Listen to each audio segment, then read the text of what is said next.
ada pandangan bahwa bonsai itu terlihat menyakiti tanaman. Bagaimana pandangan Akang gitu mengenai tanggapan tersebut? Jadi sebenarnya ungkapan itu tuh salah gitu.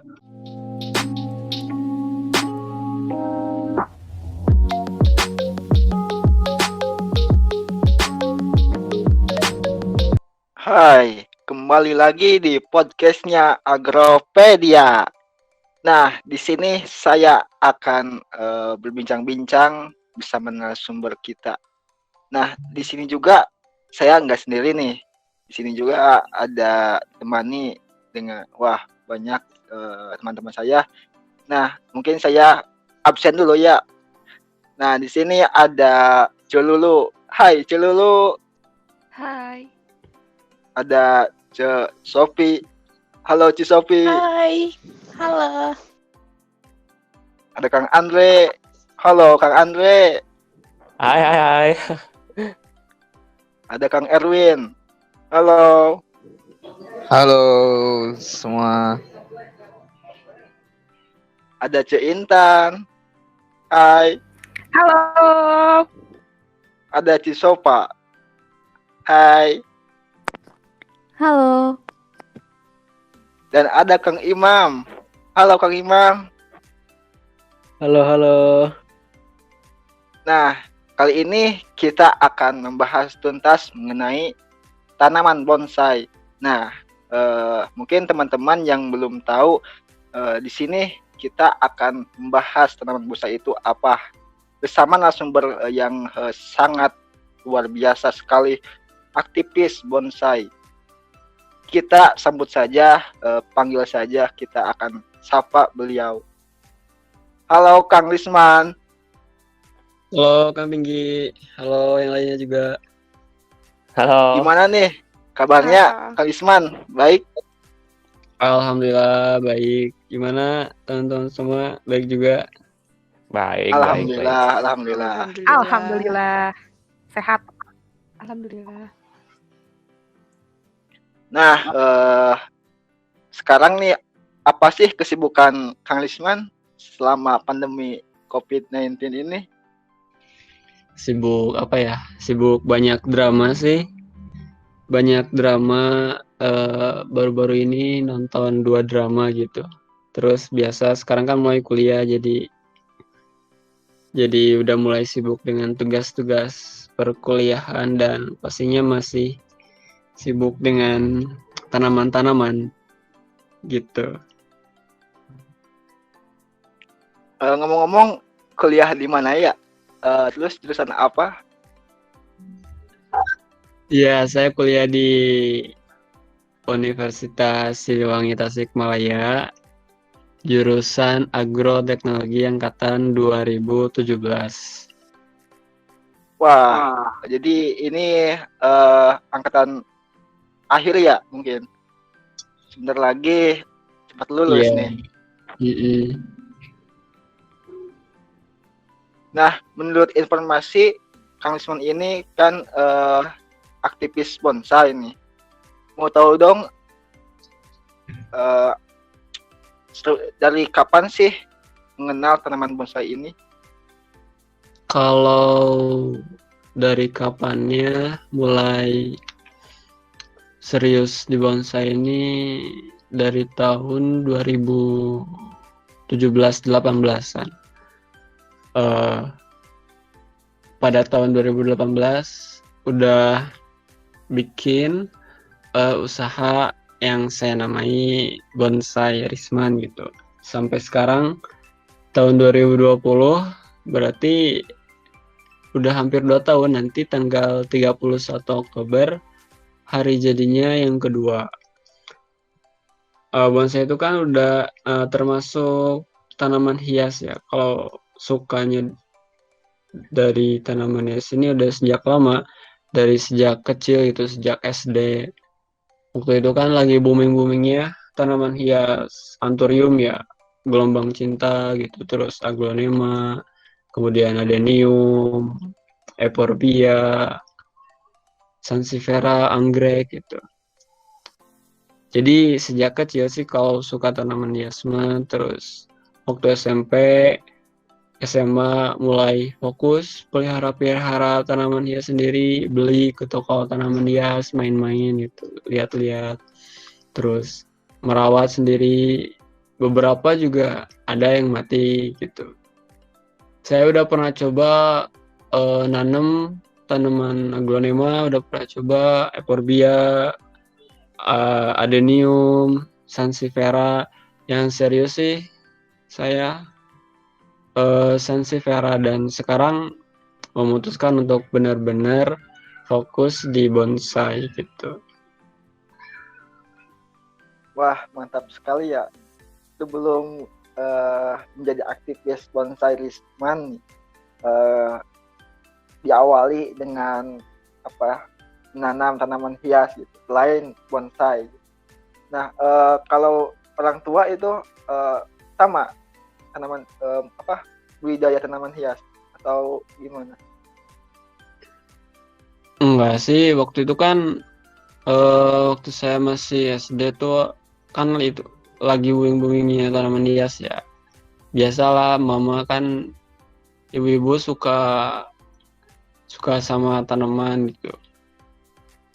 Jadi hanya merawat aja sambil belajar perbanyakannya juga, stek, menyemai benih gitu. Oke. Nah, mungkin saya mau nanya lagi nih mengenai tanaman bonsai. Saya juga dapat pertanyaan-pertanyaan dari teman-teman saya juga. Apa sih tanaman bonsai itu gitu? Karena saya belum tahu nih tanaman bonsai itu apa sih? Iya, jadi bonsai itu kan kata yang berasal dari bahasa Jepang. Secara bahasanya, bonsai itu memiliki arti tanaman dalam pot, tapi tidak semua tanaman dalam pot disebut bonsai, karena secara istilahnya bonsai itu berarti tanaman yang dikerdilkan, yang menyerupai pohon besar di alam yang ditanam dalam pot gitu. Jadi bonsai tidak terlepas antara dua hal ini, pot dan tanamannya. Tanamannya itu bisa macam-macam jenisnya, kemudian potnya juga disesuaikan dengan bentuk atau yang biasa disebut dengan gayanya itu. Jadi beda gaya, beda bentuk, potnya beda lagi gitu. Wah, luar biasa nih ya. Mendengar dari tadi definisi bonsai itu sendiri. Nah, yang mungkin teman-teman juga mempertanyakan gitu, gimana nih Kang cara awal gitu untuk memulai budidaya bonsai gitu. Hal apa sih yang harus pertama diperhatikan dulu gitu Kang? Ya, jadi yang pertamanya kan bonsai itu bukan hanya sekedar budidaya tanaman ya, tapi ada aspek lain yaitu seninya, estetikanya gitu. Dan mengenai botani ini, budidayanya adalah dasarnya dari bonsai. Sebelum ke tingkat selanjutnya perihal seni harus dikuasai dulu perihal ilmu botaninya. Sama seperti tanaman-tanaman yang lainnya, budidayanya dengan cara menyemai benih, kemudian stek, cangkok, okulasi, terus merunduk, teknik merunduk gitu. Jadi cabangnya kan dirundukkan ke dalam tanah gitu. Bisa pakai cara-cara perbanyakan seperti pada umumnya. Cuma kan tidak hanya sebatas di perbanyakan budidaya seperti itu saja, nantinya harus dipikirkan nanti ke depannya akan diarahkan dibentuk seperti apa nantinya supaya bisa menyerupai pohon besar dan tua di alam, namun dalam bentuk yang kecil gitu. Nah, untuk media tanamnya ini sama nggak pada kayak tanaman hias pada umumnya gitu? Atau ada perbedaan? Ya, untuk media tanam pasti pada umumnya hampir sama, cuma ada beberapa komponen yang agak sedikit ditambah dan dikurangi karena setiap jenis pohon itu berbeda-beda kebutuhan untuk dia hidup. Misalkan untuk jenis pohon tertentu harus lebih banyak pasirnya gitu. Untuk jenis pohon tertentu harus sedikit pasirnya gitu. Terus juga harus disesuaikan komposisinya dan banyak sekali aspek untuk mendukung pertumbuhan selain tanah gitu. Ada seperti ketinggian tempat, sinar mataharinya harus seberapa banyak, kemudian airnya yang diperlukan tiap pohon itu juga berbeda. Jadi mengenali tiap pohon adalah kuncinya gitu, daripada hanya sekedar memikirkan tentang media tanam saja gitu. Lalu Kang, untuk tanamannya sendiri itu tanaman apa saja yang bisa dibonsai? Untuk tanamannya ada kriteria khusus nih. Yang pertama itu tanaman yang berumur panjang, kemudian berkayu keras, memiliki percabangan yang banyak, dan daunnya kecil, atau misalkan daunnya besar tapi bisa dikecilkan. Jadi 4 syarat itu ya. Tadi kan berumur panjang, karena bonsai itu kan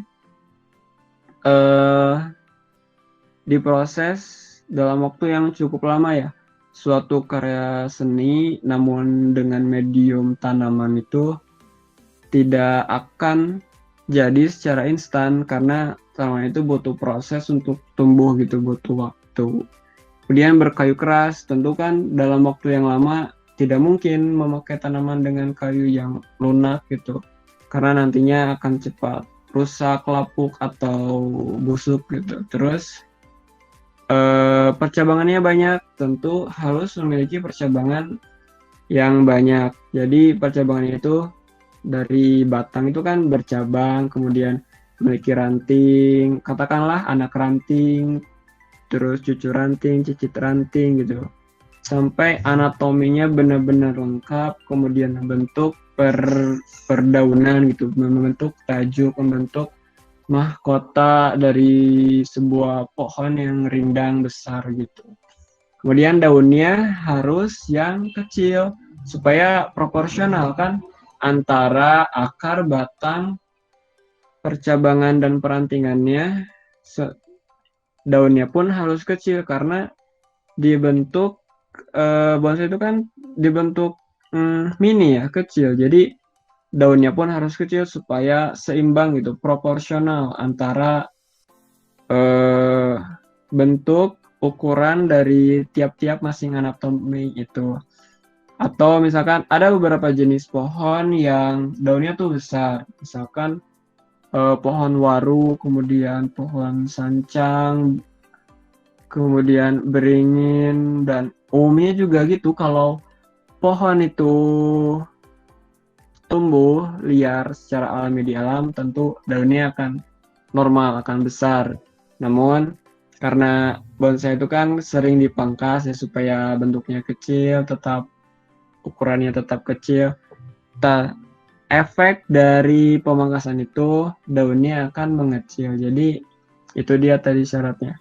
Untuk jenisnya banyak sekali. Di Indonesia kita punya banyak jenis yang bisa dibonsai. Contohnya ada pohon beringin, pohon asem, ada lagi khas itu yang banyak katanya itu dari Kuningan, misalkan sisir, kemudian ada serut, kemudian ada santigi, cemara udang, dan banyak lainnya gitu. Itu yang asli Indonesia, jenis-jenis yang asli Indonesia yang bagus untuk dibonsai. Dari luar jenis-jenis yang dari luar juga banyak. Misalkan cemara-cemara kan banyak sekali terdapat dari luar gitu, imporan dari luar. Namun sekarang juga sudah banyak dia budidayakan di Indonesia. Jenis cemara dan pinus-pinus dari Jepang tuh bagus-bagus sekali gitu. Nah, kan tadi Kang Isman mengatakan gitu bahwa syarat dari tanaman bonsai ini mempunyai percabangan yang banyak nih. Tapi saya pernah dengar gitu, ada namanya itu pohon kelapa bonsai itu. Itu apakah termasuk ke tanaman bonsai? Iya, kalau secara bahasanya mungkin bisa ya, karena kan secara bahasanya pohon dalam pot. Jadi semua tanaman juga bisa dikatakan bonsai. Tapi kalau secara istilahnya mah tidak begitu pas ya, karena di dalam kontes pun tidak diperbolehkan bonsai kelapa itu. Karena kan tetap saja kelihatannya kecil gitu, seperti tunas kelapa yang kayak di lambang pramuka gitu kan. Sementara kalau kita lihat bonsai itu harus benar-benar menyerupai pohon yang besar dan lengkap anatominya gitu. Jadi tidak bisa dikatakan bonsai secara hakikatnya gitu. Mungkin itu mah hanya sebagai nama dagang gitulah, supaya menarik gitu, disebutnya ya bonsai kelapa. Lalu untuk perawatannya, Kang, kan tadi Akang bilang ada pemangkasan dan sebagainya. Saya juga tahu istilahnya tuh cuma satu doang, pruning gitu. Terus Iya. ada gak sih yang lainnya gitu? Iya, untuk proses pembuatan bonsai itu tekniknya yang utama emang itu ya, pruning, pemangkasan, supaya bentuknya tetap kecil dan manfaat dari pemangkasan itu supaya ukurannya tetap kecil sesuai yang kita inginkan, kemudian merangsang pertumbuhan percabangan, karena sering dipotong tentu akan banyak tunas-tunas lain yang muncul. Selain pruning, pemangkasan, teknik utama lagi selain pemangkasan adalah pengawatan, wiring ya, kalau bahasa Inggrisnya pengawatan. Jadi pengawatan menggunakan kawat yang tidak berkarat, baiknya tidak berkarat seperti aluminium, kemudian kuningan, tembaga gitu kan. Kalau sekarang sih banyaknya pakai kawat aluminium. Jadi gunanya itu pengawatan untuk mengarahkan dan membentuk percabangan, supaya kan kalau kita lihat pohon-pohon di alam tuh tidak tumbuh hanya sekedar ke atas gitu kan. Kalau kita ingin membuat bonsai dalam bentuk yang pohon yang kecil, tentu percabangan itu akan mengarah ke atas. Maka diperlukan pengawatan supaya arah dari percabangan itu tidak ke atas namun agak ke samping dan bahkan datar, atau percabangannya itu agak menurun dan sedikit kita belok-belokkan gitu. Untuk media tanamnya, Kang, itu tuh diganti secara berkala. Terus apakah akarnya juga dipangkas, Kang? Iya, tentu itu pasti dilakukan benar gitu. Kan bonsai hidupnya dalam pot dangkal, tentu akan terbatas sekali untuk pertumbuhan akarnya. Biasanya diganti beberapa 6 bulan sekali atau setahun sekali, tergantung jenis pohon ya. Ada misalkan pohon beringin itu umumnya setahun sekali gitu. Ada beberapa jenis pohon yang umumnya bagusnya dipangkas akarnya itu setiap 3 bulan sekali, seperti anting putri, karena pertumbuhan akarnya lebih cepat. Jadi tergantung jenis pohonnya. Ada yang pohon yang tumbuh perakarannya itu sangat cepat, ada yang lambat gitu. Jadi mengenali setiap jenis pohon adalah kuncinya. kita ketika mengganti media tanam itu sekalian menggunting akarnya juga sedikit, mengganti media tanamnya dengan media tanam yang baru gitu. Sambil juga diberi pupuk, dan itu akan bagus untuk pertumbuhannya ke depan, karena kan media tanam yang semakin lama dibiarkan itu akan semakin padat ya, tidak tersedianya ruang-ruang udara, kemudian air juga sulit meresap, dan persediaan makanannya, nutrisi dalam tanah itu sudah habis. Jadi penggantian media tanam itu pasti dilakukan. Justru itulah uniknya seni bonsai gitu. Tidak hanya sekali jadi, namun terus harus dilakukan perawatan. Salah satunya itu mengganti media tanam. Nah, mungkin selanjutnya nih, untuk membuat tanaman bonsai ini bagaimana sih caranya? Terus berapa lama jangka waktunya? Ya, untuk membuat bonsai itu ada cukup banyak gitu tekniknya. Yang utamanya tadi sudah dijelaskan, yaitu pemangkasan dan pengawatan. Untuk lamanya sendiri tergantung dari ukuran dan karakter jenis pohonnya. Kalau kita ingin membuat bonsai yang ukurannya kecil, tentu waktu yang diperlukan tidak cukup lama, hanya 1, 2, atau 3 tahun gitu. Namun bila ukurannya besar sampai 1 meter, tentu memerlukan waktu yang cukup lama, bahkan bisa sampai belasan tahun, paling cepat 3, 4, 5 tahunan, itu juga tergantung pertumbuhan pohonnya, karena ada beberapa jenis pohon yang pertumbuhannya lama, ada beberapa jenis pohon yang pertumbuhannya cepat gitu. Kalau di bonsai itu kan sama-sama pohon ya Kang, sama-sama tanaman. Apakah sama ada hama dan penyakitnya juga? Sama, namanya makhluk hidup pasti sama, seperti tanaman-tanaman lainnya juga ada penyakit-penyakit dan hamanya juga gitu. Maka perlu diperhatikan, bahkan baiknya tuh tiap hari meskipun hanya sebentar, namun itu sangat penting untuk memastikan pohon bonsai kita tetap sehat dan tidak sampai parah karena ketahuannya terlambat gitu. Misalkan untuk penyakit itu seperti jamur dan virus itu ada. Untuk hamanya sendiri ada ulat, belalang, yang ya seperti itu sih. Nah, selanjutnya nih, Kang Disman, untuk tanaman bonsai ini dijual belikan nggak gitu? Terus bagaimana sih peminatnya? Apakah tinggi ataupun kurang? Gitu? Ya, emang banyak yang menjual bonsai gitu. Umumnya sih bapak-bapak banyak yang suka bonsai gitu. Mungkin karena orientasi orang menanam atau budidaya bonsai itu untuk keindahan ya kan.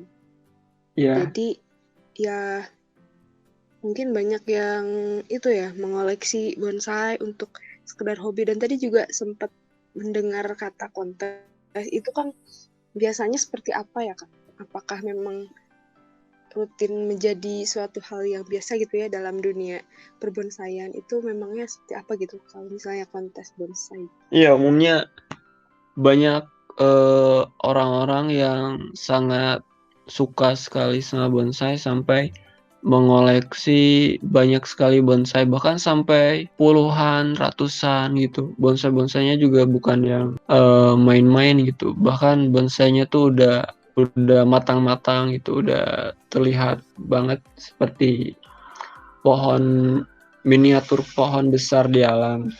Untuk kontesnya sendiri itu rutin dilakukan. Ada beberapa kota yang sering menyelenggarakan kontes. Umumnya hanya setahun sekali, yang bersifatnya skala nasional. Untuk di Tasik sendiri sih sekarang sih jarang ya.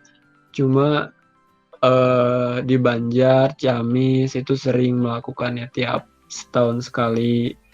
Kalau di Banjar tuh tiap bulan Februari, kalau di Ciamis kalau nggak salah Desember ya.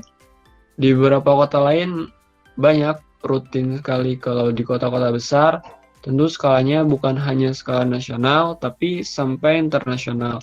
Mengundang juri-juri dari luar negeri, kemudian ada acara demo gitu, belajar bersama, kemudian ada bursa bonsai juga, banyak pedagang-pedagang bonsai. Jadi selain kontes, ya seperti pestanya orang bonsai lah. Jadi banyak sekali kegiatan-kegiatan yang berkaitan dengan bonsai gitu. Selain kontes, kontes itu juga sekaligus dengan pamerannya. Jadi di awal melakukan kontes penjurian, diberi nilai, diberi bendera gitu. Kemudian dibuka untuk umum sebagai pameran gitu. Nah, untuk Karisman ini sebagai aktivis sudah mengikuti festival ataupun kontes-kontes bonsai tidak?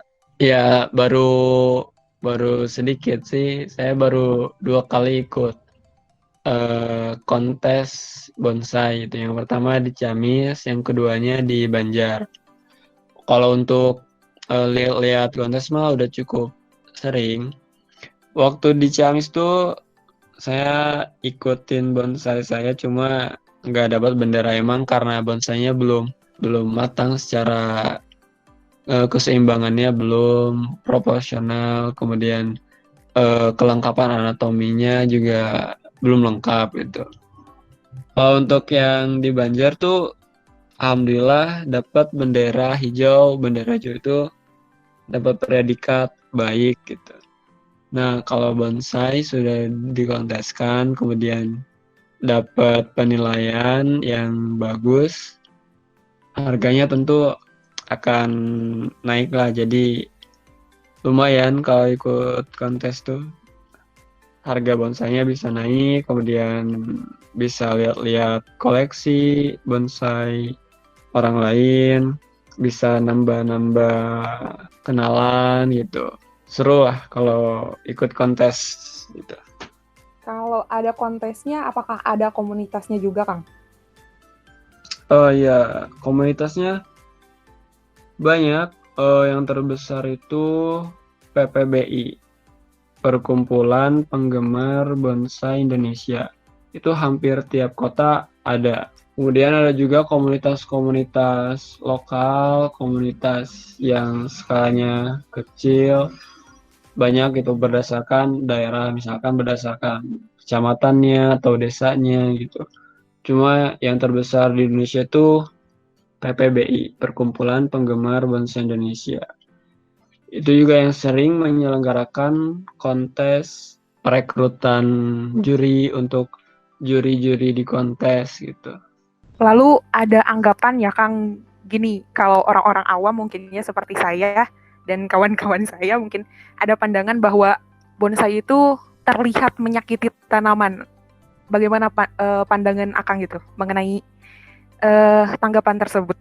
Iya, bagus. Ini pertanyaannya menarik sih. Dan pengen saya jelaskan gitu. Alhamdulillah pertanyaan itu ada.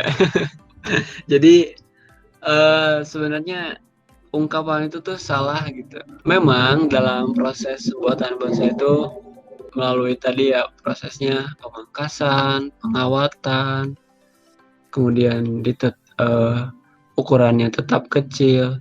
Tapi cobalah lihat di balik itu semua gitu, bahwa dalam proses pemangkasan itu hasil atau sisa dari batang atau cabang atau ranting yang dipangkas tuh bisa ditanam kembali kan, bisa disetek, bisa menjadi tanaman, bisa menjadi individu baru gitu.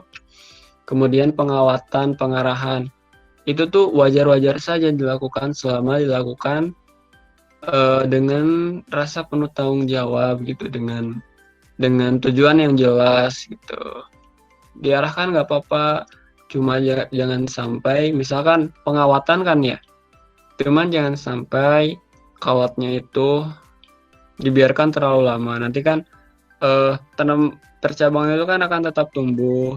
Jangan sampai kawatnya masuk gitu terlalu dalam sehingga sulit dilepas. Terus bonsai itu juga kan ditanam dalam pot yang dangkal ya, yang kecil, yang terbatas media tanamnya. Tapi kalau dipelajari bahwa untuk membuat bonsai itu yang harus dikuasai pertama adalah menguasai bagaimana caranya membuat pohon itu tumbuh dengan subur supaya bisa diproses, diolah, dibuat menjadi bonsai. Jadi tidak mungkin pohon bisa menjadi bonsai kalau pohon itu tidak dirawat dengan baik, tidak dipupuk, tidak disiram, tidak dicegah dari hama penyakit gitu. Jadi benar-benar harus dirawat. Coba saja gitu lihat di kontes dan pameran apakah pohon-pohon itu tampak tidak sehat atau sehat, dan kesehatan itu menjadi salah satu nilai sebuah bonsai gitu. Jadi dalam penilaian kontes itu ada nilai kesehatan, dan ketika pohon yang dibonsai itu sakit, tidak sehat gitu kelihatannya, tentu kan warna daunnya juga akan menjadi kuning kusam gitu, kemudian batangnya juga akan nampak tidak sehat, dan itu berdampak pada estetiknya menjadi tidak indah gitu. Gitu, mantap kan? Mantap sekali Kang. Mantap, Wah, banyak mantap. banget ya yang Kang Risman kan tadi itu bicara soal pupuk ya. Nah, pupuk yang baik untuk bonsai itu pupuk apa gitu? Untuk pupuk Pupuk bisa cinta. pupuk apa Benggi? Pupuk cinta. Pupuk cinta. Bukan, pohon itu cintanya harus dipupuk dengan kasih sayang. Nah, itu maksudnya. Iya, jadi untuk pupuk mah bisa pakai anorganik, boleh. Pupuk organik lebih bagus gitu. Untuk tanaman pangan pun kan organik itu boleh ya, gak apa-apa. Untuk bonsai apalagi tentu kelonggaran dalam dosanya bisa boleh lah gitu. Karena kan tidak dikonsumsi, hanya sekedar dilihat saja. Gitu, baiknya supaya menjaga lingkungan tentu pakai organik itu lebih baik gitu. Nah, terus kenapa sih bonsai ini harganya tuh mahal gitu? Sampai ada puluhan juta, ratusan juta. Itu dari faktor apa sih? Gitu? Iya, jadi mahal itu karena proses pembuatannya yang lama. Coba bayangkan, sebuah pohon dari yang kecil, kemudian ditunggu percabangannya, menunggunya menjadi proporsional, seimbang itu membutuhkan waktu yang lama. Sementara dalam rentang waktu itu dibutuhkan perawatan yang rutin seperti penyiraman tiap hari kan tentu. Kalau hujan tidak disiram.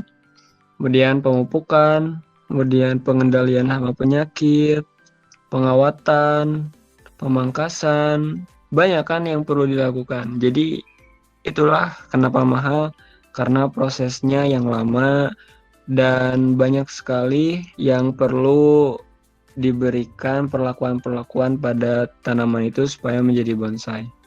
Dan orang-orang yang mengerti pun pasti akan paham dan berani gitu untuk membayar sebuah miniatur pohon besar dengan harga yang pantas gitu.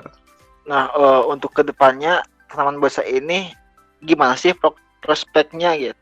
Menjanjikan nggak? Iya, kalau menurut saya sih menjanjikan ya, karena kan sebelumnya saya udah cukup lama gitu mengenal dunia tanaman hias, dan selama ini banyak sekali kan jenis-jenis tanaman hias yang booming gitu, melonjak tinggi sekali. Namun dalam beberapa saat dan tidak lama kemudian jatuh sejatuh-jatuhnya gitu. Udah beli mahal-mahal sekali, namun ternyata harganya sangat jatuh gitu. Namun di bonsai ini tidak pernah kan ada booming bonsai, musim bonsai. Itu tuh gak ada gitu. Ya, Jadi benar. iya, bonsai itu cenderung stabil namun meningkat sedikit demi sedikit itu. Mantap, sangat menjanjikan sekali ya. Harganya juga mahal-mahal dan tidak ada musim bonsai ataupun lagi turun-turunnya gitu. Jadi stabil mungkin ya. Gas langsung ngebonsai. Kang, gimana nih tips and trick nih buat kita para pemula yang ingin membonsai? Bisa dimulai dari apa sih, Kang? Oh iya, bagus. Jadi yang pertama itu harus mengenal dulu jenis-jenis pohon yang bisa dibonsai. Tadi kan udah ya, syarat-syaratnya ada 4. Yang berkayu keras, berumur panjang, percabangannya banyak, kemudian daunnya kecil atau bisa dikecilkan. Itu banyak jenisnya. Bisa di searching lah di Google, cari-cari di YouTube, atau ketemu langsung, atau sama saya juga hayu gitu, kita ngobrol bonsai sambil ngopi. Mantap kan? Mantap sekali. Jadi iya itu kenal dulu jenis-jenisnya, kemudian cara merawatnya gimana. Intinya harus bisa memastikan dulu kita bisa merawat pohon itu. Nanti selanjutnya ke tahap proses pembuatannya dalam kerangka estetika gitu. Wah, sangat luar biasa sekali ya. Kita sudah bincang-bincang mengenai tanaman bonsai gitu. Mulai dari pengertian ataupun definisi bonsai itu apa sampai ke prospek kedepannya tanaman bonsai itu. Nah, mungkin yang saya dapat gitu untuk menjadi pengusaha ataupun aktivis tanaman bonsai ini harus mempunyai kesabaran, keuletan, karena tanaman bonsai ini prosesnya itu lama gitu, bisa sampai belasan tahun ataupun puluhan tahun juga gitu, karena tanaman bonsai ini miniatur tanaman yang besar gitu ya, tanaman yang besar dikecilkan gitu. Jadi tanaman ini diambil untuk estetikanya gitu, untuk keindahannya gitu, sehingga harganya itu ya wajar gitu, mahal gitu, karena prosesnya juga lama. Nah, mungkin dari sana mungkin harga mahal karena prosesnya ya sangat wah gitu, panjang sekali gitu. Nah, mungkin ada closing statement nih untuk penutupan bincang-bincang kali ini gitu. Gimana, Kang Isman? Ya boleh. Closing statementnya mungkin buat teman-teman yang mau mulai merawat bonsai, membuat bonsai gitu, bahwa bonsai itu utamanya merupakan kan gabungan dari 2 hal, yaitu botani dan estetika ya. Jadi dan yang pertama harus dipelajari itu adalah ilmu botaninya sebagai dasarnya. Tadi kan sudah dijelaskan bahwa pohon dapat dibentuk, dapat dibuat menjadi bonsai ketika pohon itu tumbuh dengan baik, ketika pohon itu sehat gitu, baru bisa dibuat menjadi bonsai, baru bisa diolah secara estetika gitu, dibuat menjadi pohon, dibuat menjadi miniatur pohon besar di alam, seperti itu. Ya, terima kasih banyak untuk Kang Isman untuk waktunya kali ini bisa menyempatkan ngobrol-ngobrol bersama kami gitu, sharing mengenai tanaman bonsai ini gitu.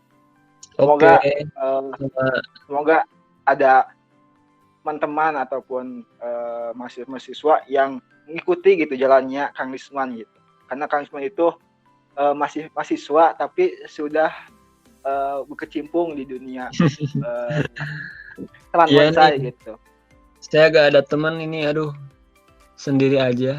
Nah, ya mungkin teman-teman nih yang ingin atau berminat dalam bonsai gitu, nah bisa gitu bertanya kepada Kang Isman, bisa sharing gitulah. Ya silakan aja, mungkin nanti ya untuk CV-nya mungkin nanti saya kasih gitu untuk bisa menghubungi Kang Isman ini gitu. Nah, mungkin sekian ya untuk bincang ngobrol-ngobrol santai kali ini. Terima kasih banyak Kang Isman untuk waktunya. Semoga ilmunya bermanfaat. Sama Sekian bincang-bincang kali ini.